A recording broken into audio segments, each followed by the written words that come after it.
ఒకప్పుడు అలహాబాద్ అనే అందమైన నగరంలో 1889 నవంబర్ 14న మోతీలాల్ నెహ్రూ స్వరూపారాణి దంపతులకు ఓ అబ్బాయి జన్మించాడు. అతనికి జవహర్ లాల్ నెహ్రూ అని పేరు పెట్టారు. ఈ ప్రపంచం ఓ రోజు అతన్ని చాచా నెహ్రూ అని పిలుస్తుంది. చిన్నప్పుడు జవహర్ చాలా ఉత్సాహంగా కుతూహలంగా ఉండేవాడు.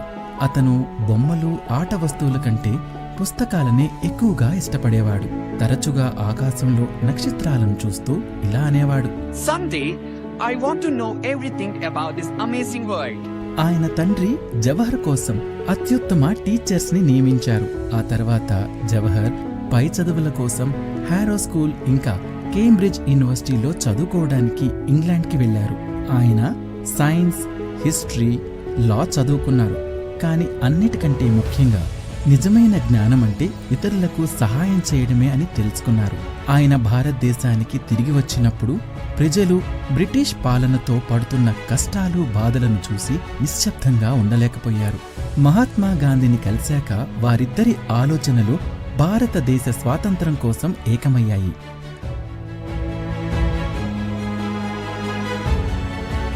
నెహ్రూ గారు రేయింబవళ్లు భారతదేశం కోసం శ్రమించారు.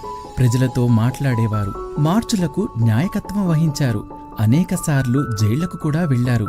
కాని ఆయన ఎప్పుడూ నిరుత్సాహపడలేదు. నెహ్రూ ఎప్పుడూ ఇలా అనేవారు, Freedom and peace are worth any sacrifice. 1947లో ఆయన కన్న కల నిజమైంది. భారతదేశం స్వాతంత్రం పొందింది. పండిత్ జవహర్లాల్ నెహ్రూ మన మొదటి ప్రధానమంత్రి అయ్యారు. ఆయన ఎర్రకోటపై త్రివర్ణ పతాకాన్ని ఎగరవేస్తూ గర్వంగా ఇలా అన్నారు, At the stroke of the midnight hour, when the world sleeps, India will awake to life and freedom. Nehru మొదటిసారి భారతీయ టెలివిజన్లో కనిపించినప్పుడు ఆయన చిరునవ్వుతో ఇలా అన్నారు, I am speaking to you through this new wonder called television. Let us use science not for war, but for peace and progress. విద్యయే భారతదేశ భవిష్యత్తుకు మార్గనిర్దేశం చేసే నిజమైన వెలుగు అని ఆయన నమ్మేవారు. ఆయన పిల్లలను అమితంగా ప్రేమించేవారు. వారి చిరునవ్వుల్లోనే భారతదేశ భవిష్యత్తు ఉందని నమ్మిన ఆయన ఎప్పుడూ ఇలా అనేవారు, The children of today will make the India of tomorrow. ప్రతి బిడ్డపై ఆయనకున్న ప్రేమను గుర్తించుకోవడానికి ప్రతి సంవత్సరం ఆయన పుట్టినరోజు అయిన నవంబర్ 14న బాలల దినోత్సవాన్ని జరుపుకుంటున్నాం. సంవత్సరాలు గడుస్తున్నాయి. చాచా నెహ్రూ భారతదేశం కోసం కలలు కనడం మాత్రం ఆపలేదు. ఆయన స్కూల్స్, డ్యామ్స్ మరియు ఇండస్ట్రీస్ వంటి ఆధునిక భారతదేశ దేవాలయాలను నిర్మించడానికి అవిరామంగా కృషి చేశారు.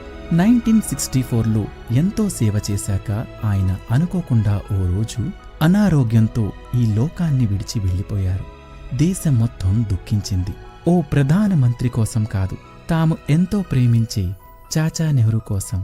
ఇప్పటికీ మనం చదువుతున్నా, ఆడుకుంటున్నా లేదా పెద్ద కలలు కంటున్నా చాచా మాటలు మనకి వినిపిస్తూనే ఉంటాయి. Work hard, be curious and always keep your heart young. Thank you, Chacha Nehru. We promise to make you proud.